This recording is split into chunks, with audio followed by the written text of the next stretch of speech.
Hello, hi, welcome back, my cute little warriors. I know it's been a while, and I know we did not have much of the communication going on here. Believe me, I tried, and the anxiety has been really, really bad for the past 2 weeks, and I was not able to do much. But I think there is something that we should talk about, and there is something that you guys need to know about. This is something I really wanted to talk about with you today, okay? And I took my pen and paper and I wrote down a couple of points. I'm just going to look at it and read to you, okay? While we have this conversation going on here. If you have any questions, any comments, please put it down and I'll get back to you. So, I request you just to hit pause on whatever else you're doing and stick with me for a few minutes. Because right now, as you're watching this, something incredibly urgent is happening. Over 500 brave souls, packed onto 40 small boats, are slowly inching their way across the Mediterranean. Their mission is to get food and medicines to Gaza. And guess what? You won't see a single word about it on the news channels. As you should, as this news should be so widely covered. But it is not. It is not. Okay? So let's talk about it. So this is just isn't about some random group of people. The ship is called the Global Sumud Flotilla, and it set to sail from Turkey 10 days ago. It is carrying a truly staggering amount of aid: 40 tons of rice, powdered milk, and antibiotics.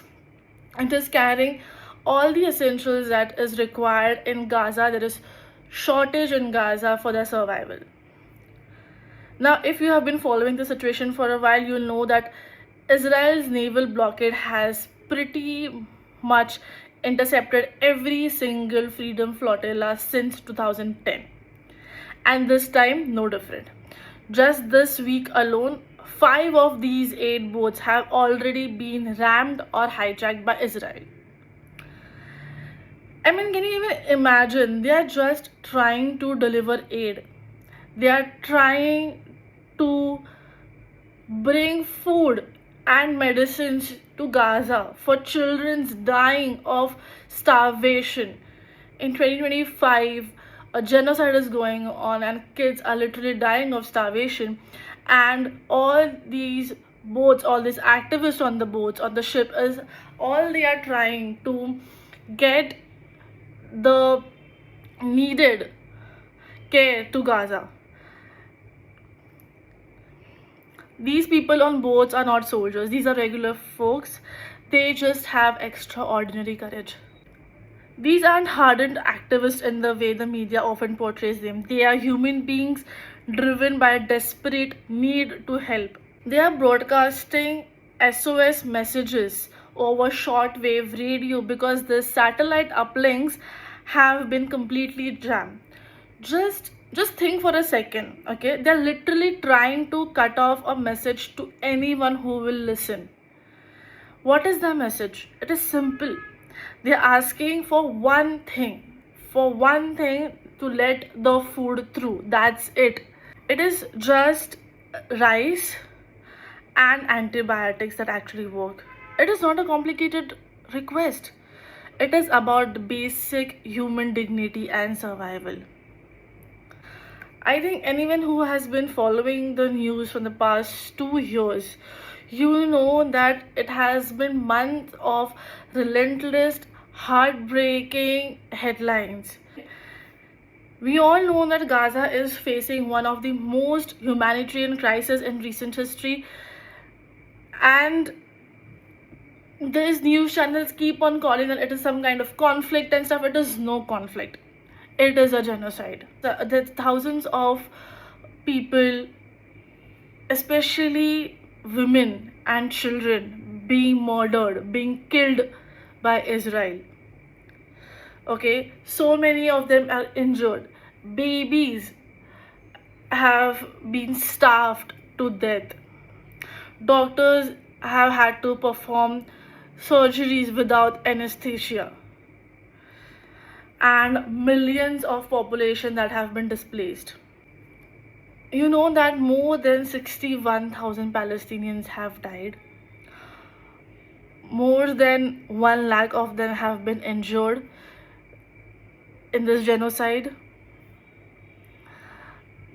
Almost 90% of Gaza's population has been displaced. WHO itself has reported a record high acute malnutrition rates, especially in children, and linking to hunger, to collapsing health system, infectious diseases, and thousands of malnutrition related deaths in 2025 alone. There have been so much noise about this conflict that they talk about that is going in Gaza. It is no conflict. It is a genocide that is going on.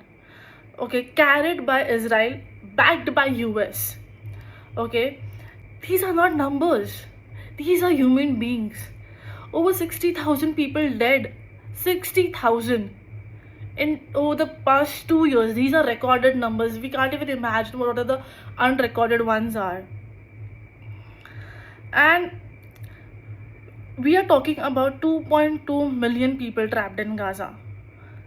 Of those, a shocking 1.7 million are displaced from their homes. Living conditions you can never imagine. No child, no human being should be going through this.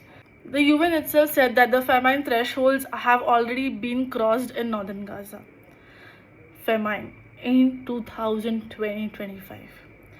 Kids are surviving on a pathetic 245 calories per day. I mean, if I have to put that into perspective, it is like 3 small boiled eggs. That's it. That's it. That's what the kids have to survive on. And before someone inevitably jumps into the comments with the classic but Hamas argument, let me be crystal clear. We are not doing that. Okay?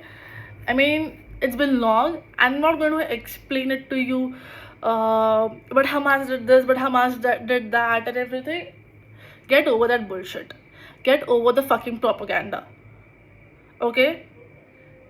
And catch up with the rest of the world. The cargo that they are carrying on Flotilla has been scanned. Every single item is barcoded and sealed.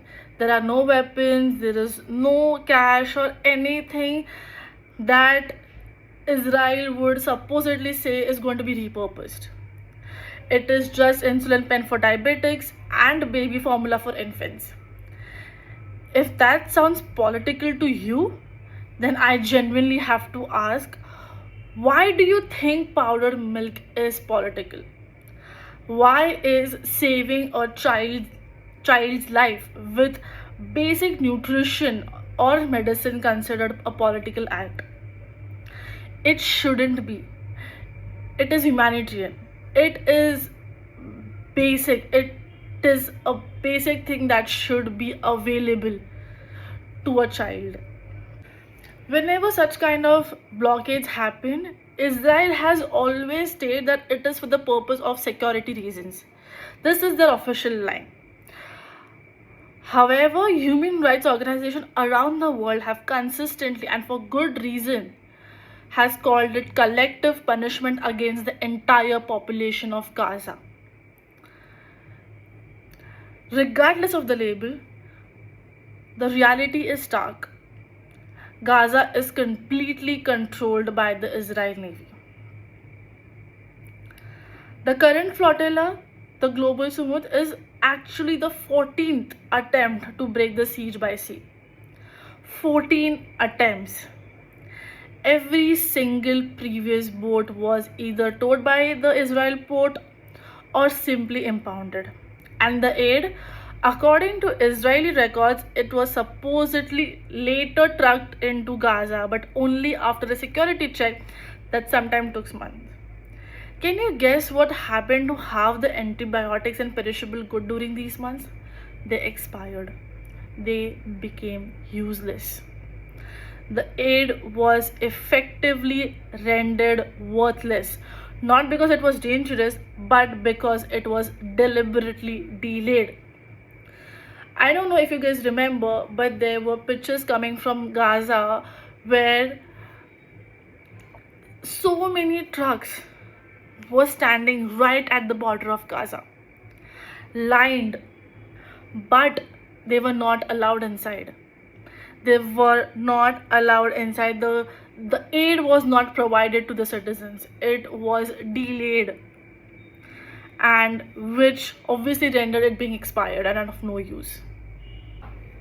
You might be sitting there 10,000 miles away thinking, why should I care about some boats in the Mediterranean? Here's why. Because siege logic. This kind of brutal, systematic dehumanization never stays local. It is a dangerous precedent. Tomorrow or the day after, this exact same playbook, the air lockdown, the sea lockdown, the land lockdown, the complete strangulation of a population, could easily be exported to other coastal enclaves, to other vulnerable communities. We have been saying this from the start. What happens in Gaza does not stay in Gaza. We have been seeing situations in Sudan, in Congo, in Lebanon. We should be even more aware. We should be talking about this. This cannot be overlooked like, okay, fine, this is happening like so far away from me, it is not going to affect me. No, it is going to affect you. This is how the dictator government works. This is how the oppressor keeps using his powers to oppress the people, oppress the marginalized communities, oppress the vulnerables. And even if the videos coming out of Gaza, the reality of Gaza does not affect you, at least you should be aware and you should know, and maybe this will affect you, that it is your tax money, that it is your euros, your dollars that are deeply involved in this genocide, that your tax dollars are funding this genocide. The US funnels a staggering 3.8 billion in military aid to Israel every single year. Whether you actively bought it into it or not, you are a part of the situation. You are invested. You feel like, okay, fine, those who are talking, let them talk. I'm gonna be silent on this. You being silent, you staying neutral, is equal to you being complicit in this genocide. Even in India, there have been protests.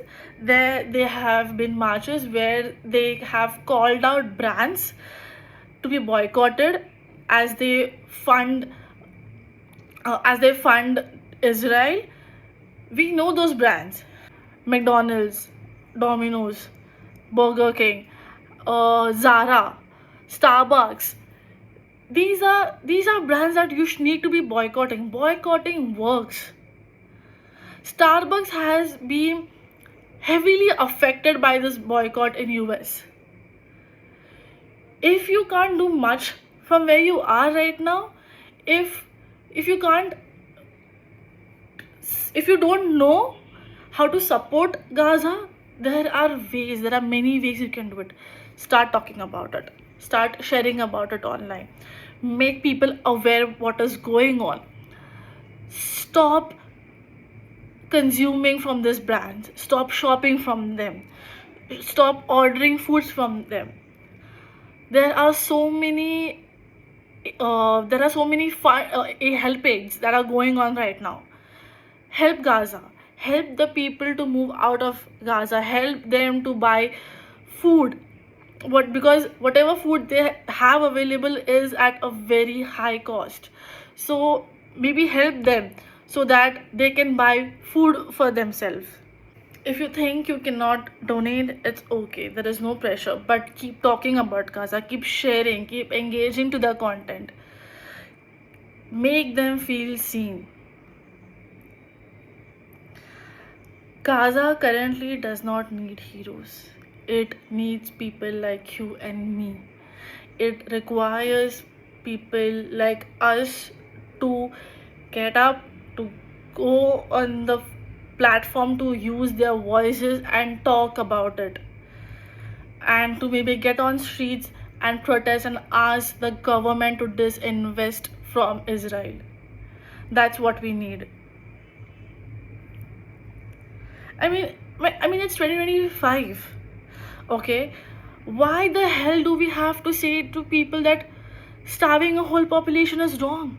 Genocide is wrong. How is this anti-Semitic? I don't understand. Why is it so difficult for so many people to understand that killing babies is wrong? Bombing hospitals, schools is wrong. Those are human beings. Treat them like it. Why?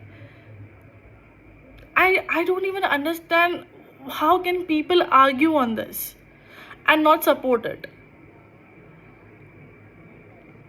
Anyways, so that's it for me right now. I am going to share a couple of links below. If you want, you can donate. Also, you can follow those channels to have latest update about the flotilla, and keep posting them and keep talking about them. And please boycott the brands.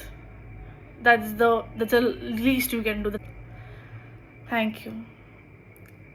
And again, from the river to the sea, Palestine will be free. Until everyone is free, none of us is free.